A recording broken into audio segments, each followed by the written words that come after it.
Going on, Bigfoot World? I was just sitting here going over some of you guys' comments over this last series, the overnight in the cave, and I just got to talk to you guys about some things about that cave, that some things you might have missed throughout the series of it, why we left. I'm sure you guys see why we left. There's no guys from the start, from on video one, when we first get to the hole, when we first start climbing into the hole, you can hear a EVP. We heard it clear. We heard it. I said, Fred, did you hear that? And he says, yeah. And we just kept it moving like we didn't hear it. We just played it off and kept it going. Then we went down in there to set up camp. And when we got down into the bottom, down into where they sealed the main entrance up, where it's still all tan. When you go down in toward the main entrance, there's a shaft that cuts up to the right, and it's a dead end, and that's where we decided to set up camp. So okay, we get up back up in there, and we start opening up our bags, and I start throwing the glow sticks out, shaking them and throwing them out, and I wanted to do that. I spread them out across the perimeter right there. So if anything comes up past there, it'll black out the glow sticks, and I'll be able to see them coming in a lot better.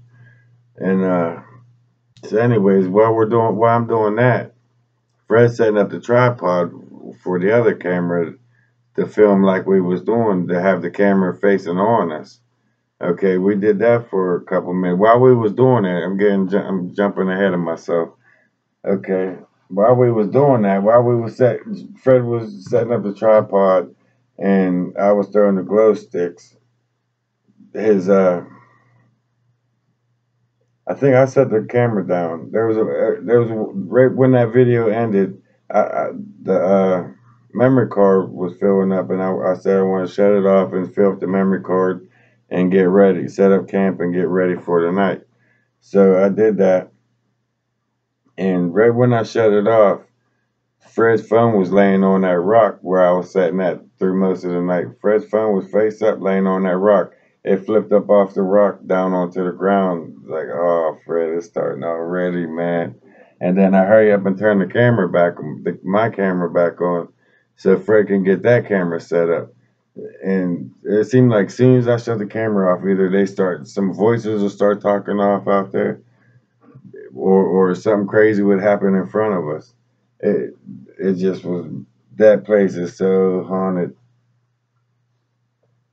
Guys, now that we're not going back to that place anymore, you guys can look up, it's called, and I confirmed it. Somebody said it wasn't the location, but it is, because I looked up the all the history on it, and I seen um pictures of it when it was in operation and pictures of it when it was shut down. So it is confirmed that Hill Farm Mine in Dunbar, PA. I don't advise any of you guys, anybody, anybody to go there, and I'm gonna explain to you why here in a little bit. But look up the article. It's called Hill Farm Mine Disaster. It happened, I think, in 1890. A lot of people, there was an explosion in there in the cave in, and I'm not really clear on if they gathered all the bodies out. I think they only gathered a couple bodies at the time of the explosion, and then like just recently, like 10 or 12 years back, did ex they did an expedition, and they retrieved the rest of the bodies, but I don't think they got all the bodies. There was women, children back then. Back in 1890, they was pulling kids out of school to work. Back then, they was working at a young age, so that explains for a lot of them kids' voices that were picking up in there. Guys, there's so much evidence of Bigfoot and paraphernalia ghosts all in this one series. There's so much that I don't even know where to begin with it. It's just polluted with supernatural. All right, we was cool. We played everything off, all the sounds and everything. All well, around 9, it started picking up. Like it started escalating. It started getting a little bit worse, a little bit worse, a little bit louder, a little bit closer. And then around 9:30, 10 o'clock, when we're sitting there, and then it sounded like a man and a woman came, and they was walking down the main shaft, coming down toward the main opening, but they never came to where we could see up to the left, where we're up into the dead end. They never came down that way, and you could hear them talking. They was talking about something, and the guy screamed out the F word, and he was saying more concrete or something like that. It's like they was going back to work, like the ghosts are actually still working in that place. It's like the feeling that I got. So I got my knife and got up against the wall and, hey, Fred, this is where I'm going to be. We got to spend the night here, man. This is where I'm going to be. But when I opened up, I knew that there was 3 animals in there. I knew there was 3 animals in there because in part 2, when we took our first walk, and I said, Fred, what is that? What the F is that? I seen him to go move to the right, and most of you guys seen. If you guys watch this on the big screen like I do, I got it on the PlayStation 3 and YouTube on the big screen, and I watched my videos on the big screen, and you can see it so clearly. You can see there's 3 figures in there, and they all go in behind that rock back in toward the right. And I knew that they was in there, so I thought even Fred agreed. He said, if they're there, let's go in out around this shaft and come out around. They're not really messing with us. So we just leave them. We leave them over there. You can smell them, so they was not bare. You can smell them so strong. The odor was so strong you can taste it in your mouth. If that makes sense, it's like you can taste the smell in on your tongue. It was so bad. So I'm rambling, but there's so much that I'm trying to fit in. And okay, what happened next? After that, we go back down to camp. After we seen that, I'm thinking that maybe we're better off just staying here for the night. So I open up a bag of Doritos, and Fred starts munching on something. He opens up a bag of pretzels or something, and we're sitting there, we're munching on chips, and the camera's facing on us. And it starts getting worse from that point on once we had the chips opened up. And once I started eating, I don't know if the chips, the smell of the chips, or me munching them, or me not showing fear to what they was doing to all their noise. We're just trying to play like we didn't hear it so I can get it on film. Is what me and Fred was trying to do, just like talk to each other, play like we're not listening to that, so we can hope the camera ain't picking it up. So Fred had this idea, let's move the camera back out toward the opening a little bit more away from us, and then it'll pick up that sound a little bit better, but keep it on us. All right, so as soon as Fred backed it up about 20 feet, and then he got back over beside me, we're standing there, and I was eating chips, he was eating pretzels, and while we was doing that, standing there, standing still, you hear feet come up to the camera and shake the camera and walk off. That that was close, guys. That was within feet from us underground. Okay, that like blew my mind. I heard the footsteps, but I didn't know it shook the camera until I watched the video. We heard the footsteps coming close, but we couldn't spot it over there because 10 feet out was pitch black. You couldn't see past that, and our lights was garbage, and we had what we had to work with. But so around 12:30, it started getting more intense. Like they wanted us out of there. I don't know if there was the 3 that was in there was just hiding. There was the females and the young ones, and then around that time the males came down in, but it got more intense. More they like more aggressive. They started throwing rocks at the camera, rocks at us, and I was like, Fred, it's getting. I know we're supposed to spend the night, but it's getting too intense. If we keep sitting here like this, we're gonna get snatched up. Either they want our chips, or they're just irritated that we're in our house. They want us out of here, and that's the feeling that I got. That with the rock throwing straight round us, dead at us, just like Fred, they want us out of here. And then we got it all gear up real quick, fast as we could. And the sounds that they was making, we had to go up around and go to the sounds to find which way to get out. And that's another thing. When we got underground, it got when we usually go in the daytime, and the way we find our way out is we'll look on the ceiling. We'll look for the light to climb up in and get out through the ceiling way. Well, once it got dark, there's no light to look to get out. So every one that was collapsed in, we had to climb up just to find which hole had to get out. And by the time we got to the third one to climb out, you heard that like the monkey sound, like the baby squealed or yelled "Rah!" at us. And I said, "What did it say? What was that?" I knew what it was, but I just wanted Fred to confirm what I was hearing. It just like blew my mind. I knew it was in there to film Bigfoot, but if you just had to be in the situation, how it escalated to that scream at us. Before it was just tiptoeing around and making sounds here and there, and then it got worse to the rocks thrown at us, to it moving up closer and closer and closer, and then I find Fred is not scared of us anymore. It's like it's getting used to us, and if this keeps up, one of us is going to get snatched up. So we decided to head out. As we're heading out, we're hearing all these voices. I'm hearing kids singing. Guys, I know you heard the kids singing. It it blew my mind. This place is still it's like scary, fascinating, and it's like a package deal in that place. And I noticed I went back on the older cave videos when we went in there, down in front of the main entrance where they sealed it up with the sheets. There's layers of rock. They're piling rock up in front of that tent.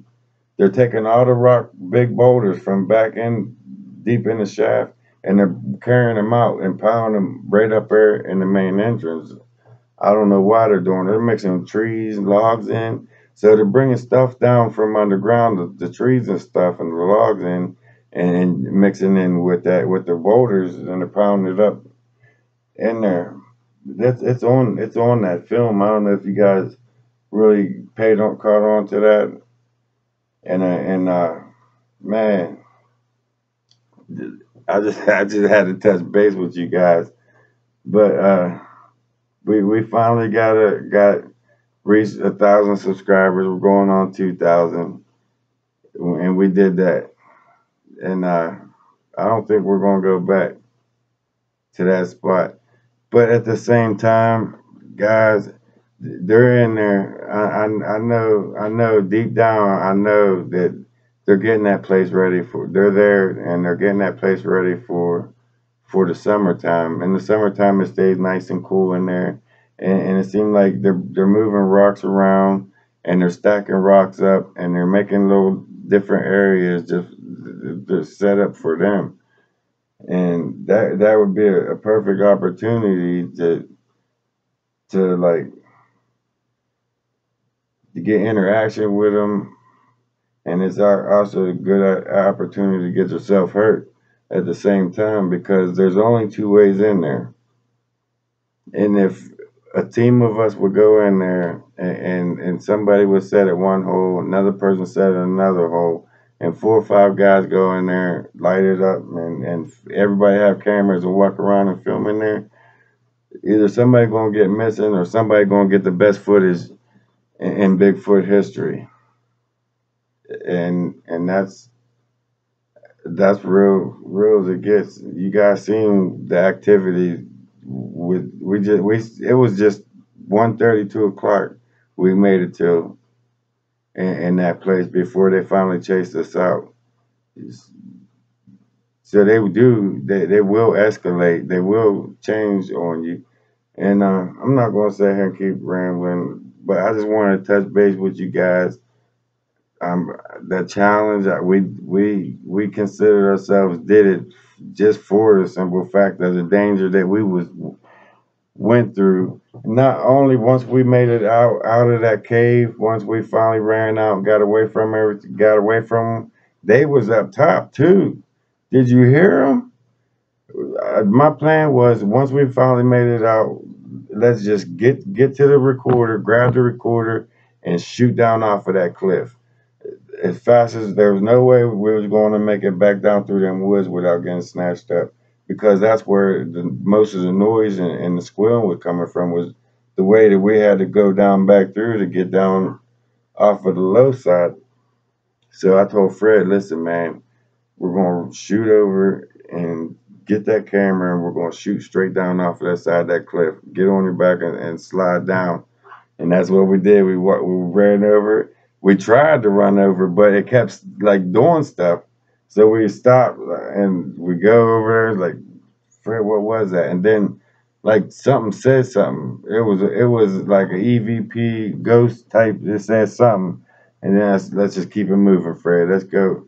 So we went over, grabbed the recorder, and shot down overneath off of that cliff, and still had to go through about a half a mile to a mile just to get out of the woods to hit road.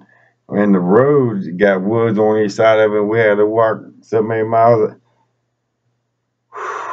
That was a night, guys. That you, hey, if for you guys that sat back and watched one through what is it, 1 through 6, you see how it escalated, how it went from to little sounds to little voices here and there to wham, wham, check this out, wham. It just escalated to where I had to have my machete. I didn't want to pull no guns because if I was running, either one of us had guns, running around scared, ricocheting bullets off. I didn't want none of that shit. Let's just keep it knives and let's get in and get it over with. Let's try to keep it a good positive attitude. Let's keep laughing, carrying on, and try to keep our spirits high. And let's get out of here alive. That's our goal. All right, so that's what we did. And it was probably one of the most terrifying nights ever. I, on the same time, it intrigued me. It's part of my body and my mind saying, leave that place the hell alone. Don't go back. There's nothing there for me, or nothing that I shouldn't even mess with. And there's another part of my mind saying there's so much research that needs to be done with that place, to go polluted with all the cameras you can possibly afford, and light it up, and just go do what we do. But I don't know, guys. I'll leave it up to you.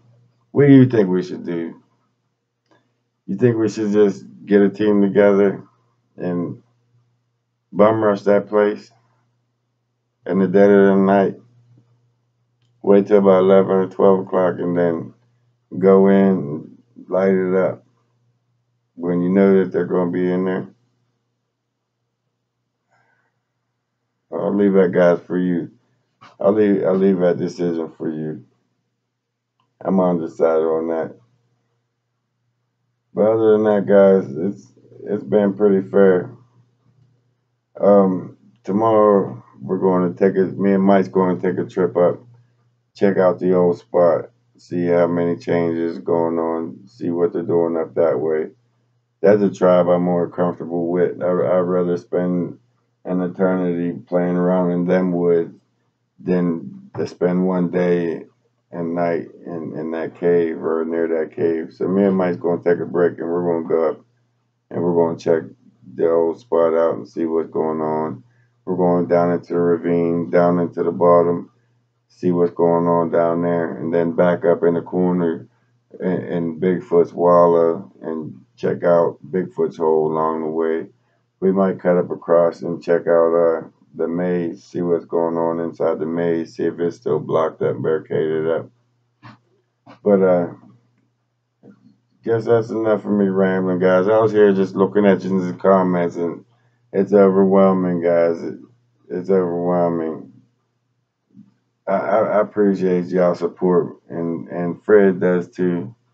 We we we we say we read every comment, good or bad, and it's been 99.9% good. You got your one or two trolls here and there, but yeah, you gotta take the good with the trolls, you know. But other than that, guys, stay tuned because we're going back. This is the beginning of the season. I have so much planned for my team, so much going on that I'm trying to fit it all in, and not enough funds to do everything you want to do. So just stay tuned, bear with me, guys, because we ain't done. This is the beginning of the season.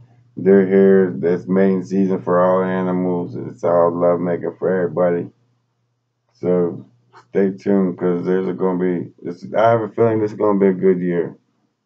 I have a feeling this is going to be the year we make a lot of progress.